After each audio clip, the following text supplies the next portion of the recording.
because there are plenty of people on the left that support Brexit as well.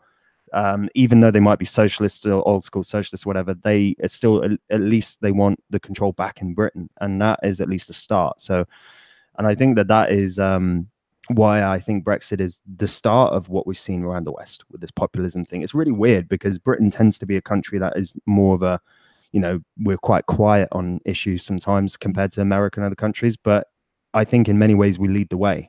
And I think Brexit is a great example of how we've actually led the way for the rest of the Western world to start saying, all right, maybe we need to do something like this. Yeah, so I mean, but that's why they're sabotaging it, right? Have you seen Jesus? They're making such a shit show of it. And I said this back in 2016, they would do it on purpose. They would make a shit show of it on purpose because it was all a plan all along. You could totally tell. And, we know that these politicians are not going to be here, when the real change comes or anything like that. They're just puppets, they're pawns, all that other scheme and stuff. But sorry to interject. Let's get started because there's so much valuable content that is being spilled throughout all of us, and it's not being put in the record here. Yeah. It'll all be shit now. The next hour, we'll forget what we were talking about. We've already got the good stuff out of the way. Yeah. Joking. If you live it and you breathe it, it doesn't go anywhere. So, okay. Welcome to the podcast. This is Hector Combo, your friend from politicalscams.me. That's not the podcast I'm doing today, but I'm doing Divergent Point podcast with my friend Marc Malone. And we're delighted to have Michael Tsarion joining us on the theme of creativity. Now, Marc, I am so sorry that I botched that introduction, but I am very thankful that you were able to make this happen. So with that being said, Marc, what do you think? Where are we starting with this? Thanks, Hector. Yeah, welcome, guys, obviously, to the third edition of the Divergent Point podcast. And obviously very glad to have my friend Michael on board. Obviously, Michael and I have been doing work together now for about 1.5 years, or actually, I think it's almost close to 2 years now, on and off with some music. Of course, I've been on Enslaved a couple of times. So I really appreciate your time today, Michael. I know it's obviously you're a busy man, so thank you for coming on board. And obviously, we're going to get stuck into a few different subjects today, but mostly we're going to be talking about creativity, I suppose. So I know most of the listeners, Michael, are obviously going to know who you are. But if you could just give a brief introduction about obviously what you do, both musically and, of course, philosophy and everything else. Thanks, guys. Really appreciate being on. And yeah, I really enjoyed those ones we did together on music. They were based on, your assistance with the projects I've been working on, 4 of which are out now, and 2 are still on the way. Nearly completed the 5th of the 6 projects. So it's pretty much nearly done, which is really exciting.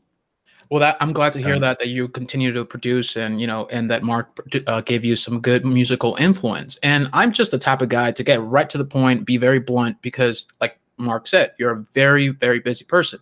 So, Michael, what does it mean to create? Well, that's an interesting thing, because remember, there's creation in terms of writing. This is what comes to people's minds when they think about it, or in some other form, like an art form, which doesn't use words at all. So right away, you find what I call a contrarium, right? Because if you look into life, then you find death. If you look into black, you find white. So, inner and outer. So there's always a contrarium, is the term I use for this fundamental, right? It's not a schism. It's not a bad thing. It's actually known in philosophy as dialectical monism, where when you're looking at one thing, that one thing often calls up its opposite. And so in creativity, we've got, painting, say, and then we got poetry, right? And sort of lyric writing will be the written side. And then you got the musical instrument. So does this lead back then to the right, left brain? And I think it does. So to answer your question, it's about a dialogue. Not between you and the world, but between the hemispheres of your own consciousness.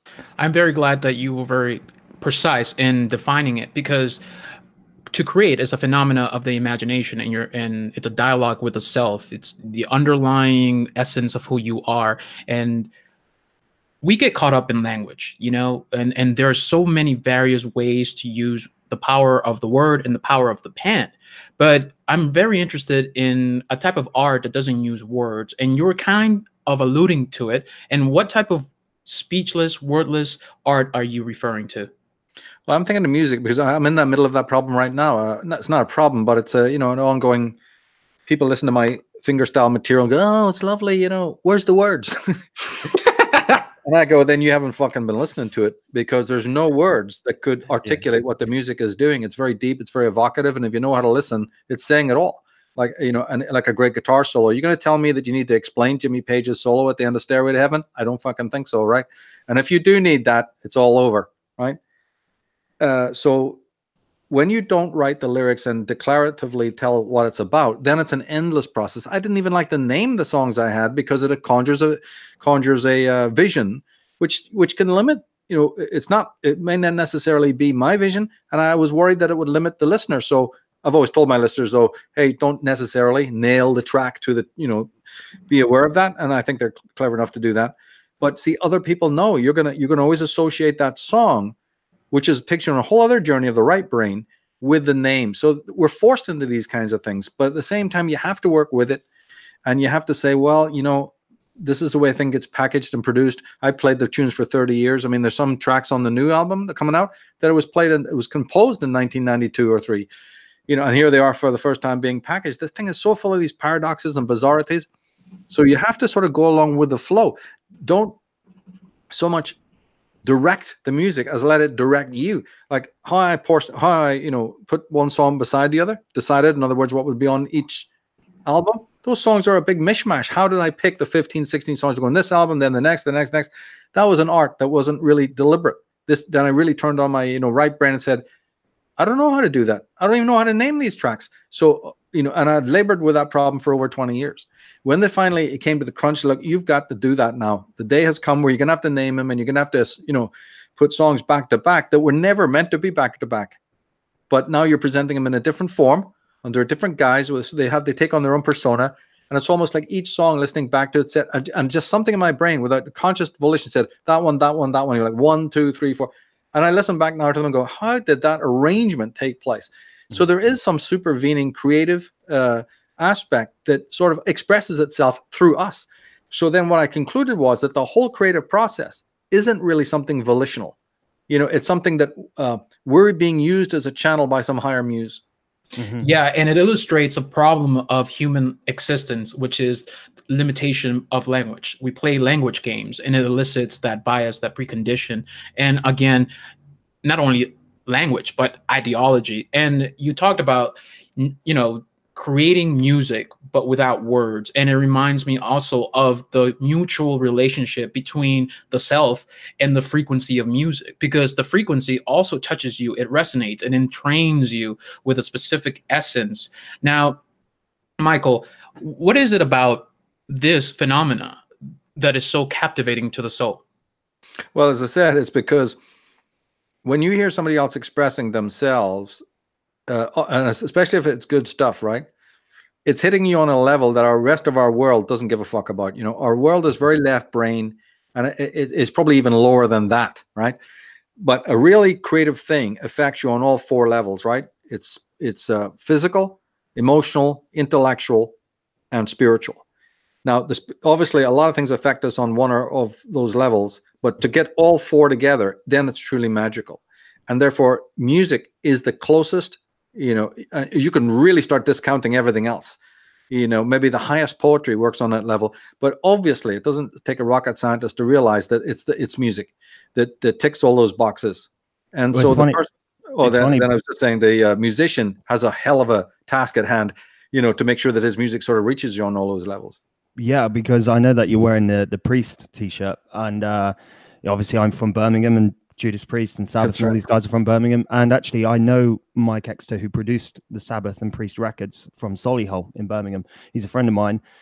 He was going to do some work with Taurus, but unfortunately, we didn't have the budget for it. But, you know, and it's interesting when you listen to those kind of bands, when you listen to a certain type of, I would say it's not just metal, it's any kind of music, but what those kinds of bands really bring forward is that perfect mix, you know, the perfect mix between the layer of the intellectual, the layer of the feeling. Because, you know, if you listen to like certain kind of pop music, for example, it really just kind of attacks the feeling aspect, you know, love, relationships, all that. And that's important. But I think with music like heavy metal in particular, and classical and folk music, it really attacks you know, you have the structure, which is very clever. And listen to something like Tool, for example. It's so complex, it's so clever, but yet it's still rooted in passion. I think people have this idea, especially when they listen to certain technical music like metal, that it's somehow fallen off, it's become too complex. It's fallen away from passion because there's so much going on. But if you really listen to it, it's actually just because it has everything going on, and it has all of those elements within it.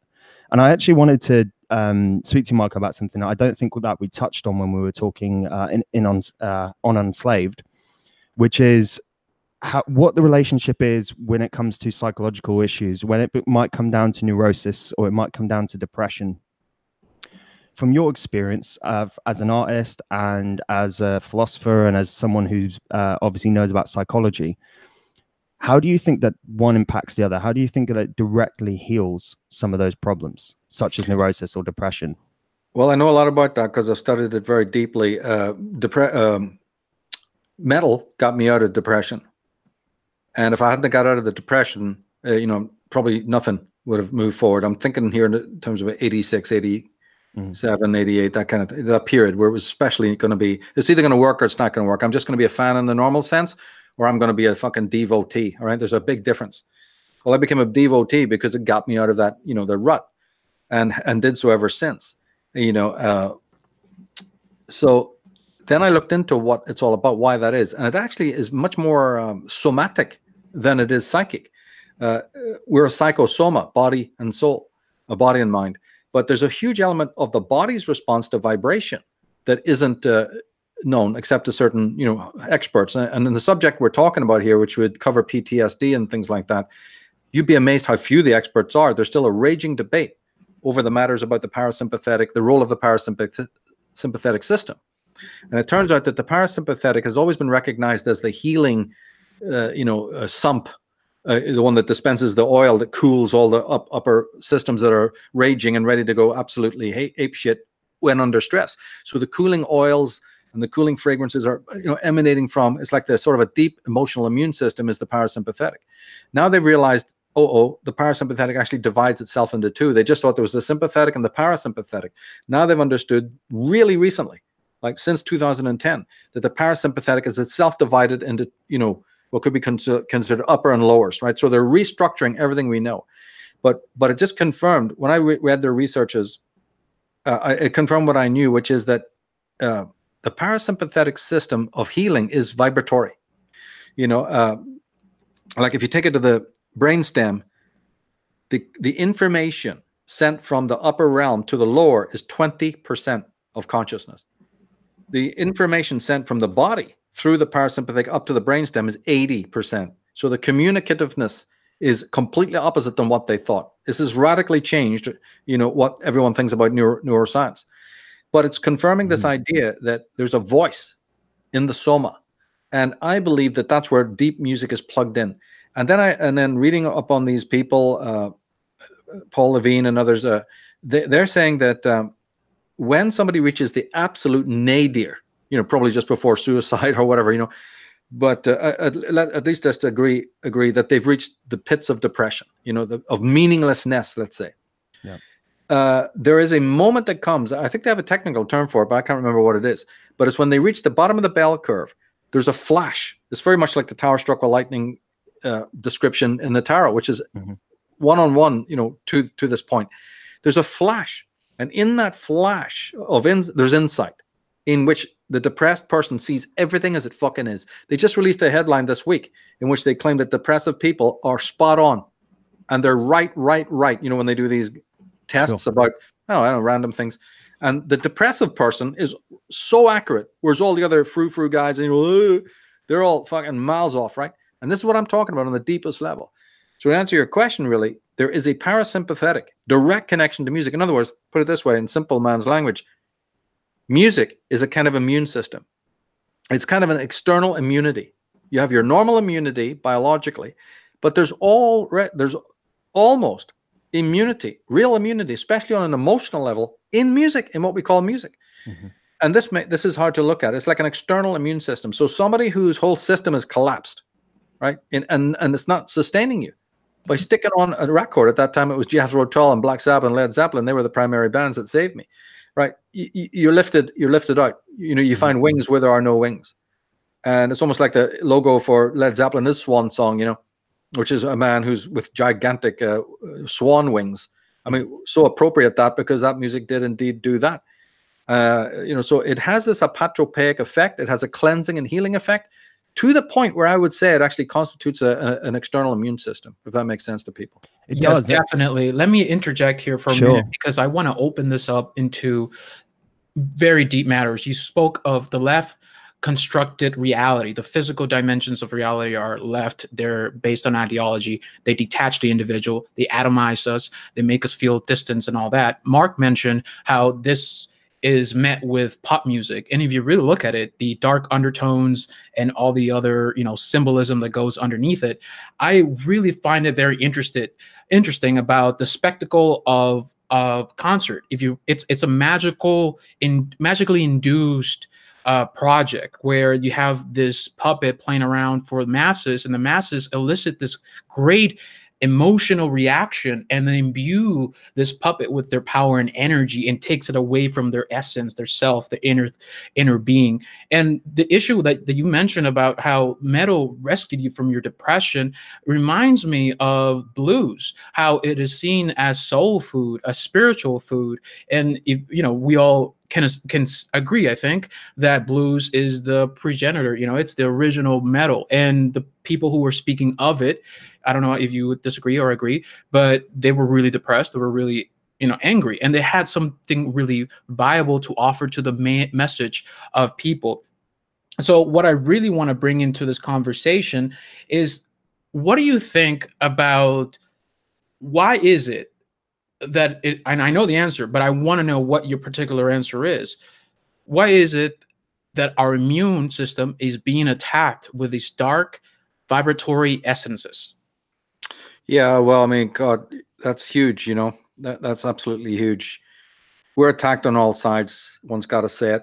It kind of ties into what I kind of said earlier, which is that although there's writing, if you boil writing back, it becomes images again, with letters being ideograms, then later phonograms. So if our essence of our consciousness is imagistic, like Marc said, imagination, or I think you said it, Hector, as well, imagination is the key, then the assault is primarily one of images, and I think it is. So in music, when you hear music, it's causing images in your mind, right? So when you look at the advertisements and the television and just the other shit that they force you to you know, conform to in the daily life, in the everydayness of everything, then that is kind of poisonous, you know, because nobody's asking your permission. You have to sit beside people you might end up loathing in school, but you're stuck with it, you know, just because the letters of your second name, you know, they're stuck there, you know, and you may have to be taught by teachers that you can't stand the very look of or the smell of or whatever, right? So, and here it goes, you know, even your family members may not like you, you may not like them. So there's tremendous mask playing. And in music, you get a chance to, especially in rock and blues, and that is to kind of shrug off of that and take on another persona. You can be Steve Vai, you know, you can be, you know, Robert Johnson, for, you know, so there's a whole bunch of sort of, they're slightly transgressive. We can get to that later, you know, because that leads into questions about, oh, these bands really satanic and all that nonsense. But let's just agree for this part of the talk that they're transgressive and they're iconic, but they still remain on that level heroic. So a great deal of the focus of listening to a band that maybe other people don't like because they're loud, or there's, you know, what's going on with this fuzzy guitar and all this, the parents don't get it, right? But the very fact that that's the case has a sort of a transgressive attraction. And you see, unless we were under assault, we wouldn't like that kind of music. Nobody would listen to Motorhead, right? Or a lot of those other kinds of bands, unless you felt irritated by something. And you may not yet be able to articulate it, but Lemmy does, right? So then you go, oh, now he's giving words to what I care about and what I dislike, you know, and then the next guy, you know, the next lyric writer and whatever, you're actually getting to hear about, you know, like say Saxon's Princess of the Night. Whoever would have thought of sitting on a railway station or on a hillside in northern England and writing a song about a fucking train passing by, right? So a person who's really frustrated and locked in, who's not meeting the world on its own terms, can listen to those lyrics and say, that's totally opened my mind. That happens to around me where I live. But I don't watch the sun rise, and I don't see the rain falling, and I don't check out, you know, the state of affairs. But these band members can open your eyes by their lyrics, saying, that turned me on, that was passionate. I thought about history there. And by God, that alone right, can open up a massive, let alone going to some bands like Candlemass, where they're Swedish esoteric poetry and the Rig Veda. Do me a favor, right? My God, epic shit, right? But even on the local level, just listening to, you know, a fairly mundane band, so to speak, can open your imagination. But again, the point is, I don't think you'd listen to raw heavy music, music of that nature, if there wasn't something, you know, that had been assaulted, that you felt had been stolen from you, and that you were angry about things. I really don't. So there's definitely a tie-in with the darker emotions, and I think they should be there, because if they weren't there, we wouldn't have had then, as an epiphenomena, metal, you know, in any shape or form, even the lighter metal or the really heavy stuff. I don't think people would be inclined to listen to it at all, unless you wanted to put the pedal to the metal, you know, and feel the wind in your hair, and feel vital and alive and wild. You know, it's interesting as well, because sorry, go on. Sorry, Hector, I just want to off the back of this point, something personal from me, because I've struggled with severe depression for pretty much all of my adult life. Now, this is a result of personal circumstance, things that have happened, as well as growing frustrations with things externally, for sure. And, you know, there's a song in a Tool, there's a Tool lyric on a song called Bottom, which says, shit adds up when you're at the bottom. And it sums up exactly what you said, Michael, about when you're really at that low point, that's when you can almost see things for what they really are. That is when you can look around and say, oh, everything's clear now. The cards are stacked up against us. We're in a situation which is somewhat like a prison planet. And heavy metal offers you, I suppose, like a cleaner room in the dungeon to at least experience that emotion when you're going through it. And I experienced that personally. It's why I got into it so young. It's why I started in bands when I was like 14 or 15 and have toured up and down the country. Or the UK, of course. And I think, yeah, I think that's a very important thing. And I think maybe tying that into, I suppose, the greater thing as a whole. And you were mentioning there, Michael, about it sort of being like a response, that if the world wasn't like it is, then heavy metal wouldn't need to exist. And I think that's true. I think it's like it's a defense mechanism, but it's a creative one. So it makes it clear in my head, both from your explanation, I want to have a synthesis so we can move forward and look at the big picture here. The big picture is the battlefield is the imagination. And the solution to the projection of our embittered, disappointed, depressed state of affairs is, you know, in the imagination. Everything else is basically projected upon that. And we do live in a left brain society, and the solution comes from a right brain imagination, free association. Keyword on free association. So I also want to add into this, as a person who not necessarily is a great fan of metal, but I appreciate it, I love it, I have a lot of different bands that I like. I also like to offer that metal is not the only particular genre that has offered this rebellion, but in a different, more poetic, more ambient, dark, apocalyptic sense, and that comes from neofolk and all that. But I don't want to get caught up on that.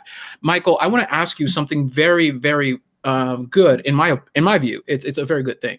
See, the synthesis of the left brain and the right brain. As someone who has experimented as a shaman with different entheogens, I have noticed the effect where the right brain and the left brain get merged, and existence being music gets enhanced. Now, of course, I don't want to ask you anything personal that you're not willing to share, but what do you think about that? Have you gone through any experiences like that? And what has it done to your appreciation of music? Yeah, that's not my area, because I don't do any kind of entheogens or drugs. But I can say that it was a drug to head down to Belfast town and buy my first guitar. It was a tremendously difficult process to do that. But when I got, it was a Blazer. It was an Ibanez Blazer. They're usually used for rhythm. 2 humbuckers, you know. Yeah. We don't know anything about guitars. I picked that aesthetically, probably for the price, but it was a good buy. It was one, you know, it was a fucking outstanding instrument, right? Bring it back, opened the case, and just sat looking at it.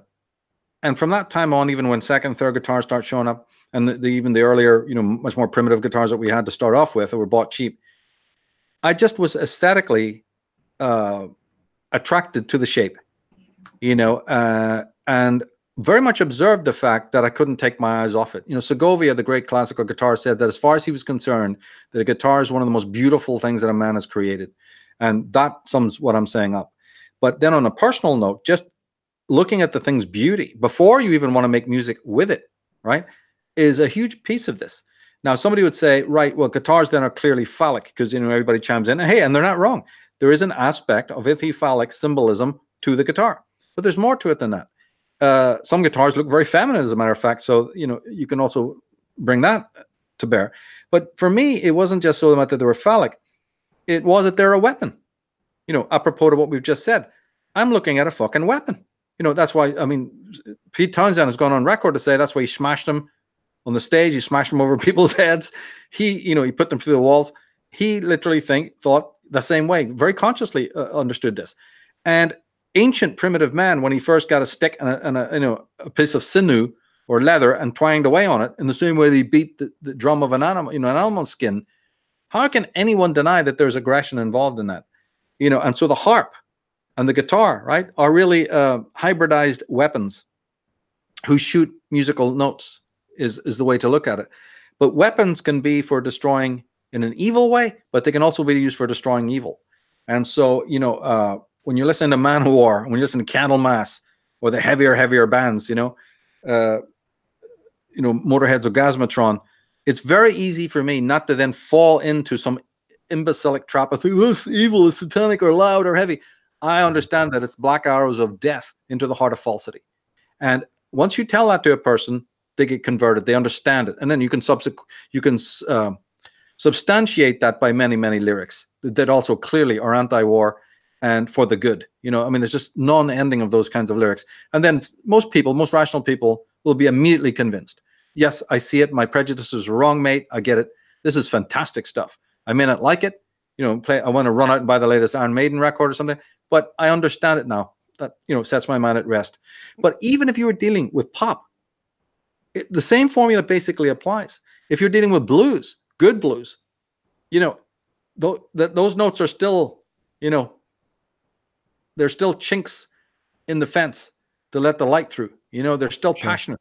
They're still born out of passion. And it's a real good reason why, I'm sorry to interrupt, but it's a real good reason as to why Pythagoras and all his, occult schools kept that knowledge very secretive, because it is a very powerful mechanism to either destroy or to create many things. And, when you hit a chord, it resonates with another individual in a very deep crux. Now, Marc, what do you think about this as a musician, someone who has actually played in front of like a large audience?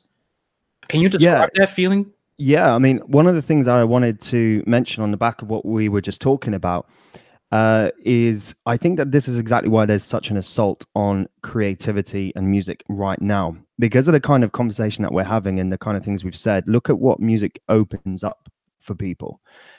People that are not aware of some global conspiracy or aware of even, political issues like Brexit or anything.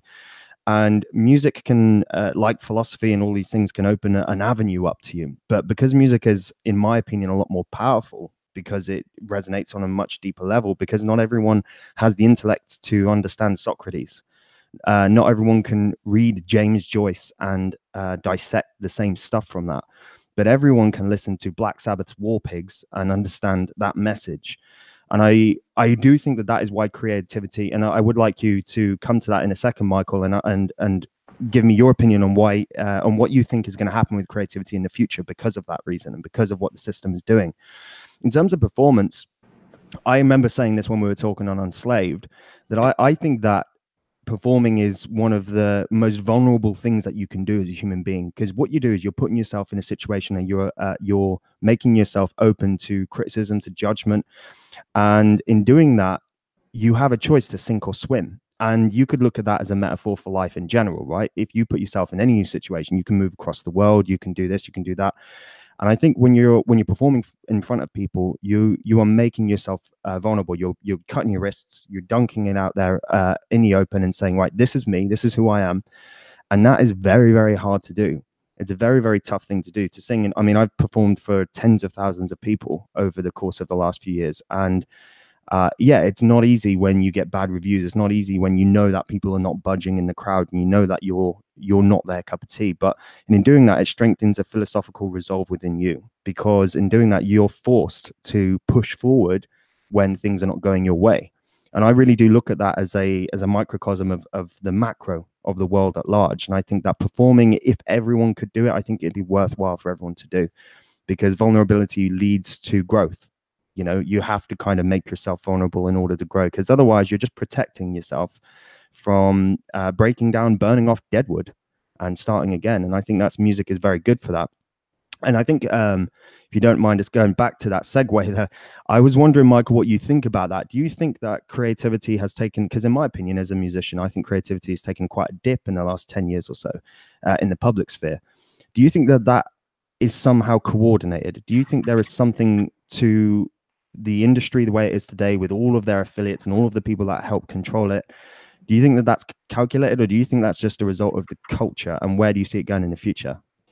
Well, that's a real big question, because there's multiple answers to it. But just one point, one of my favorite Irish musicians, Andy Irvine, literally said what you're saying, that it's like tearing yourself open in the middle and opening yourself like that to an audience, an open wound. Lisa Gerrard from Dead Can Dance has said things very similar to that as well. Yeah. But back to your point, you see, my first answer would be that man has changed, right? Although there are environmental reasons attacking creativity and talent and leading us down to mediocrity, which, as Conan Doyle said, knows nothing fucking higher than itself, right? The genius is disappearing because also man is suffering less. A few minutes ago, we spoke about depression, authentic depression from authentic rational reason. Anybody could be neurotically depressed. Now, I'm not talking about that. I'm talking about when your life is fucking shit for real, obvious, external, rational reasons. See, from that then comes these healthy, displacement things like music. Music is a displacement and a sublimation for a person who cannot express directly. And often it was for the musician too. So there's a simpatico right there. But because man is not really authentically suffering, even his suffering has become pseudo. The music and the creativity likewise falls to a very perverse, disgusting, demented level. So there's a correlation between real suffering, the non-neurotic, legitimate suffering, and oceanic experiences.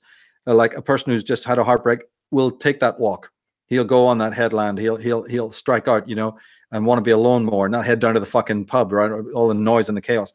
So just by that same token, when you are either inspired, that creates creativity, or also when you're dead depressed and dead, suffering in something. This was brought out in the movie Crossroads, you see, and other points as well. And there's a kind of an aloneness tie-in there, right? Where the great music is written alone. It's not something you can really do, with a whole bunch of guys. You can refine it later on.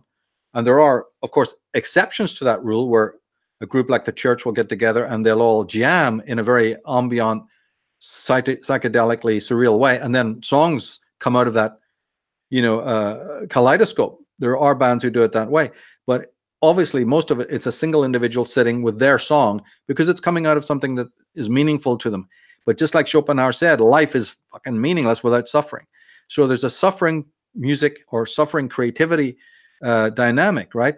A correlation, which is missing today, because the urbanite today and the millennial doesn't suffer, at least not according to what I would call suffering. Well, if you consider not having a like on your Facebook status, that's true suffering, Michael. Thank you. Yeah. So the main elephant that I want to tackle here that has not been mentioned is the casino algorithm, which exploits the psyche of individuals that are willful participants in plugging in their psychology into this and clicking everything and appealing themselves to the mob, which just exacerbates mediocrity, appealing to the lowest common denominator to aggrandize yourself, and to, again, reference Schopenhauer and the idea of exposing yourself and being vulnerable. See, I like prose. I like to speak from the heart, and there's a little death and a little rebirth in everything. And in speaking up and being vulnerable, you're literally dying, in the sense that the old idea of who you were is dying and rebirthing right before the audience's eyes or yourself. But Michael, one of the main things that really, really keeps it all together and keeps people away from, this satanic music, I really want to tackle that aesthetic. Why do you think that there is this perception that these long-haired evildoers are trying to play music? What's up with that? Yeah, there's a lot going on there. Ronnie James Dio talked about it, as being sort of a highly chivalric music, which means heroic. and casting back to a time when there were chivalric morals. And I buy into that. I think that's very much the heart of a lot of these guys who sort of cast their eye on the modern world and basically don't like it. And so as a protest against that, they'll grow their beards, grow their hair, and cleave to, masculine, heroic things of the past, riding horses, working with swords. Like I said, the guitar's a weapon anyway on one level. And, seeking that damsel who's in distress and killing that dragon. And it's fine. Why not? Back in the 80s, you had the phenomenon of Dungeons and Dragons, and half those people were the ones laughing at heavy metal 5 minutes before that. So, and then now country and Western guys are wearing ripped jeans, getting tattoos and earrings. You can't tell them from, take off the cowboy hat and you can't tell them different from a metal band. What the fuck is that, right? So it's almost like it's the whipping boy, right? It's like Aleister Crowley, all the Christians got to wheel him out every time they have no subject matter, right? So heavy metal is wheeled out by people, who really, I don't know, love the sound of their own voices, don't know a dick about anything, haven't read the bands, haven't read their lyrics, and I have actual physical proof of this. Growing up in Ireland, I've been confronted by extremists in the church, and I've confronted them, on the subject matter. So I've been going through this problem since the mid '80s. I was going to ask you actually about that, Michael, and how you feel that the creativity is different in different parts of the world, and also how that ties into political situations in different parts of the world, or philosophical situations in different parts of the world. Ireland, Britain, for example, and then Europe and America. Is there a specific type of creative force, do you think? Do you think there's an essence that drives British and Irish musicians that might be different to Europe and America? Or do you think that there is a commonality amongst all creative types? Well, no, there's a lot of bounce back. There's a lot of call and response. Every British band, from the Beatles to the Stones to the Kinks, will tell you that they were glued listening to American music. Mm-hmm.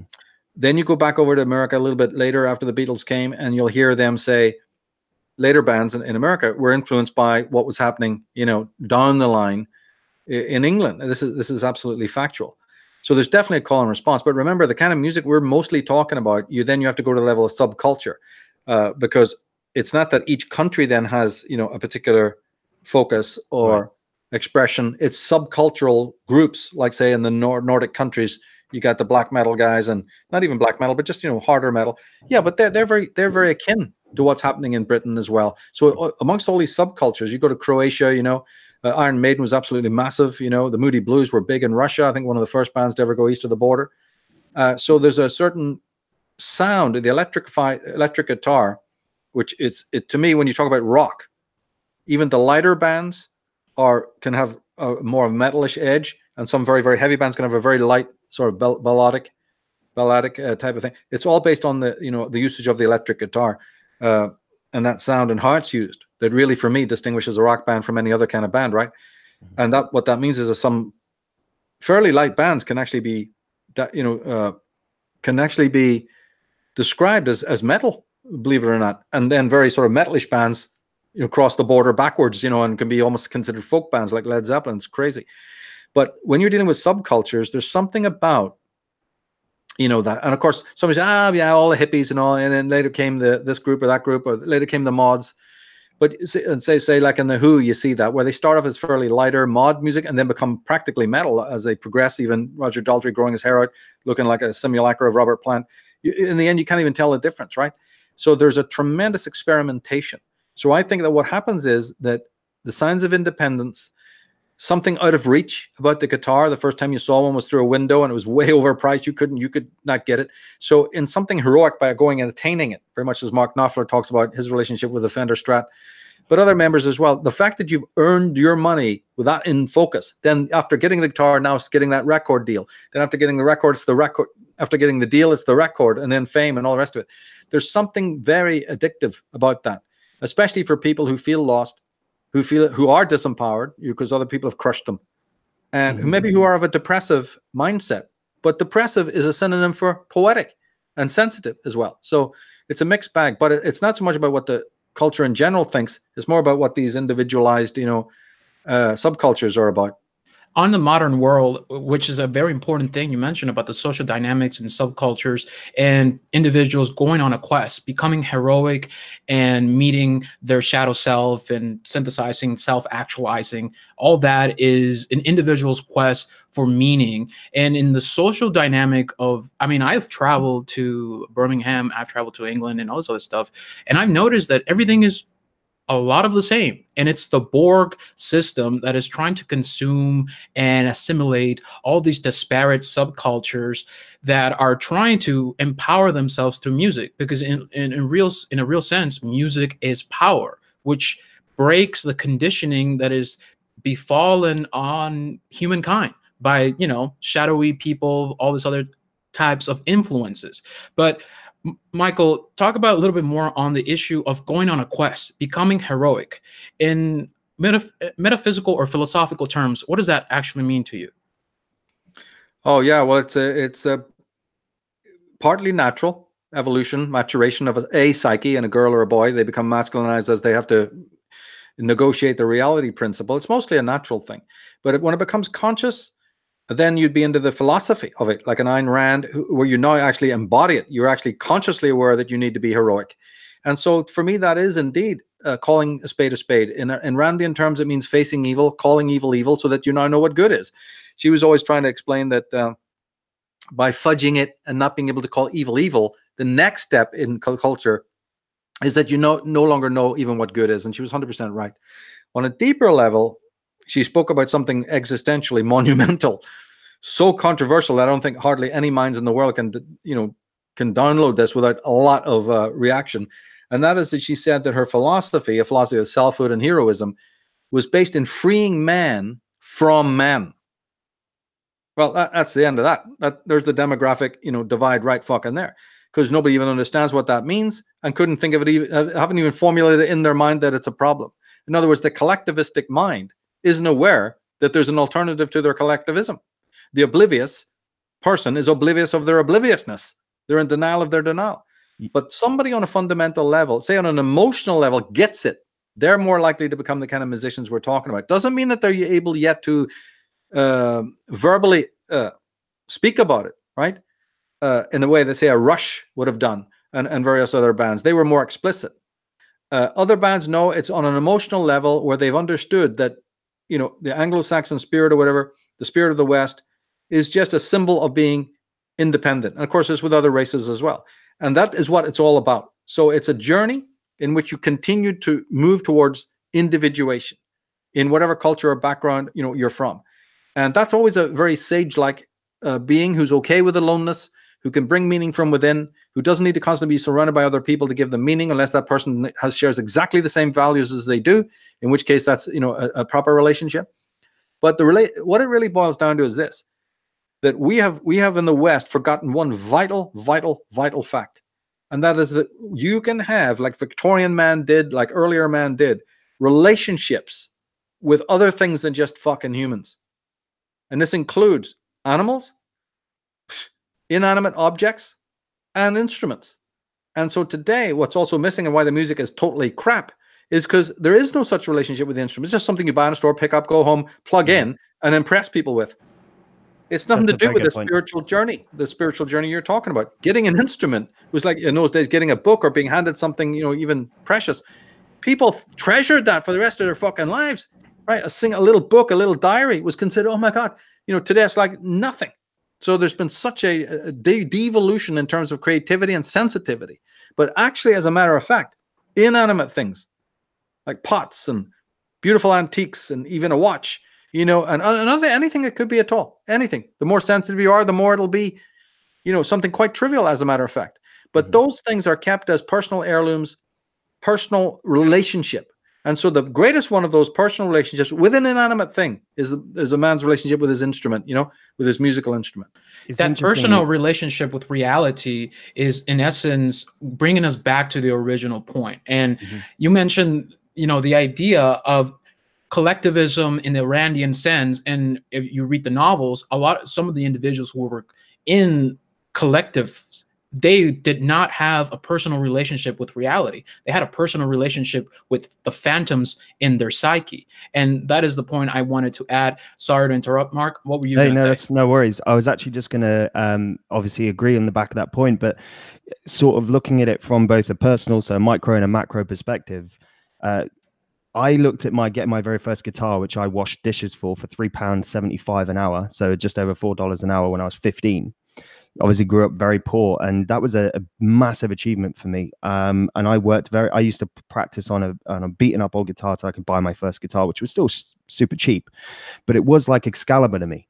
It was like pulling the sword from the stone, like you said. And there is something much more fundamental than just music to the source of what we're talking about. And it is that Carl Jung hero journey, I suppose. It's the idea that you actually do have to venture out to do something heroic if you actually want to exist in the world other than how everyone else exists.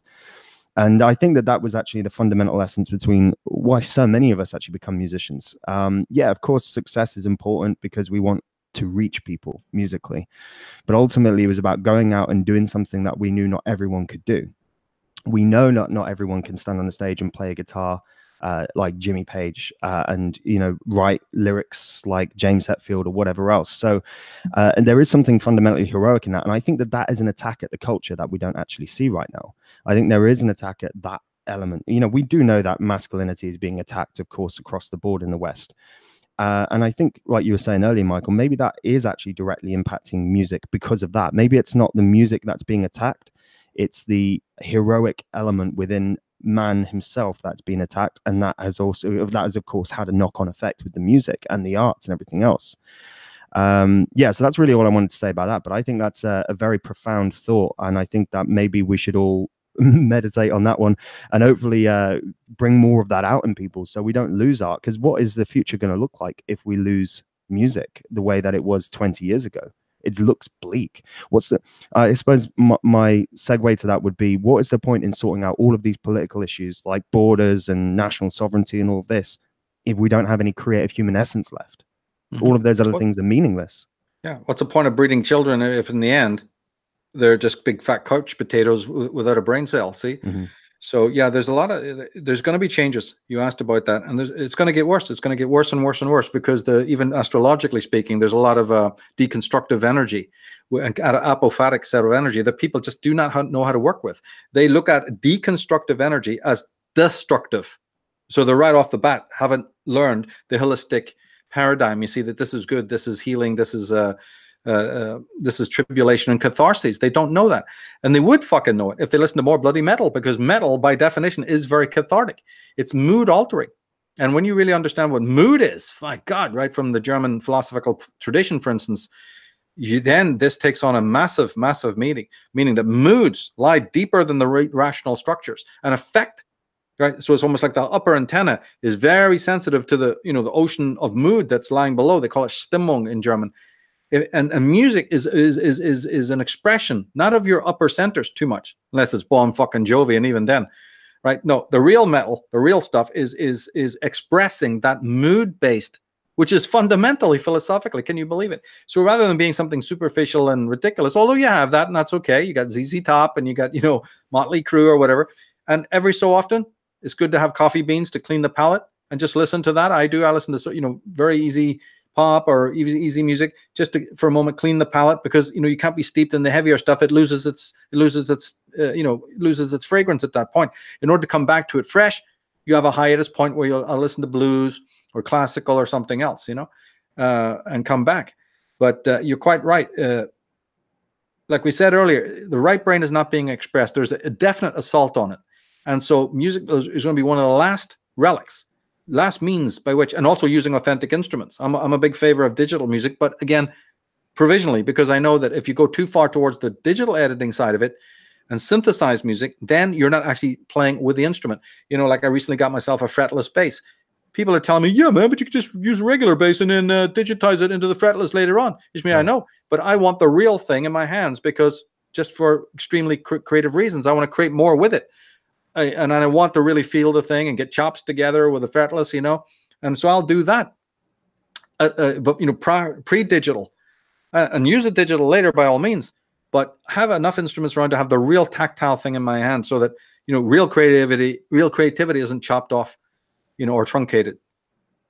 Most definitely. And we talk about the darkest before the dawn. You know, the self-actualization comes after that, this deconstructive, that Armageddon, the revealing of the mask. But people are so attached to their ego, but that ego is not necessarily a relationship with reality. They're attached to these concepts, these phantoms that somewhat blind them to the reality. But Michael, I really appreciate where you're coming from. What is the last word on creativity? Well, there was at the NAMM festival recently, a guy went around with a microphone and he asked, you know, Jeff Loomis and the guys from Korn, or guys from, you know, Tool. Yeah, he asked everyone he could meet that was famous, give me, in 3 words, you know, give us some advice about how you can become a better player. And they all gave their 2 cents. And it made me think what I would say. And your question does as well. And my response to that is always learn to listen. So in all creativity, right, especially in music, my message is, because I've done it, is, you know, anything I'm doing on musically is because I've listened to the Andy Irvines and the John Ranborns, you know, and the Tony Iommis, and I really listened. I mean, really, really listened to what they're doing, how they mix their music, you know, if and when they change instrument for some fucking bizarre reason, you know, alternating between guitars, or especially tempo changes. I think my music has a lot of tempo changes, I've noticed, when I stand back from it, because of the influence of people like that, or say, you know, Will Sargent from Echo and the Bunnymen, and Marty Wilson Piper from The Church. This constant alternating, you know, of guitar sounds, playing heavily on one string instead of doing a lot of the other stuff, holding and lingering on the string and making sounds out of just one string, and really getting into that, you know, and constantly listening. And so rather than producing in some sort of a ultra yang way all the time, it's really about taking in impressions. You know, when you look out to something beautiful, it's giving you back immediately. You're not taking from it, it's offering to you. No, we don't think that. We think, I look out, I get something from nature. I got something from that sunset. I got something from looking at those leaves or those running horses or whatever. No, that phenomena gave that vision to you. So if you remain open, and then what we need to do is widen and widen that perspective and become more and more receptive to what's out there. And then nature gives us and gives us more. And then what we do is we turn it around again and represent it, you know, the conceptual back into the perceptual. So it's moving from the perceptual to the conceptual, and then the conceptual has to disgorge, as it were. And it is a deep circularity in creativity between letting something, you know, consolidate and amalgamate, and then turning it back to the world in whatever creative way that you choose. That's the freedom part that Marc was talking about. You're free to choose what form to present your expression in.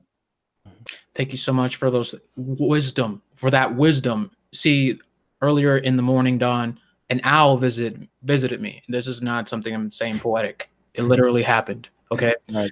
And it just elicited this response in my head, thinking, this is wisdom presenting itself in the darkest dawn. And here we are, presenting ourselves in the darkest dawn and presenting wisdom. So, Marc, do you have any last thoughts to add? Yeah, I just have to echo those sentiments, because I know this from experience, that this creative journey has literally helped me survive through things that could destroy a lot of people. Things that I wouldn't get into, but it's been a very hard road. And creativity has not just helped me survive; in fact, it's helped me thrive. It's helped me find that heroic part of myself, like we were saying, like pulling Excalibur from the rock.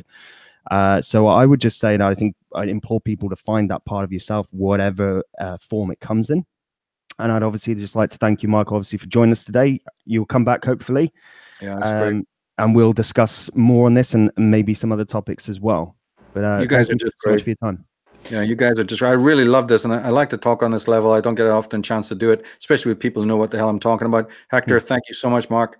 Let's do it again for sure soon.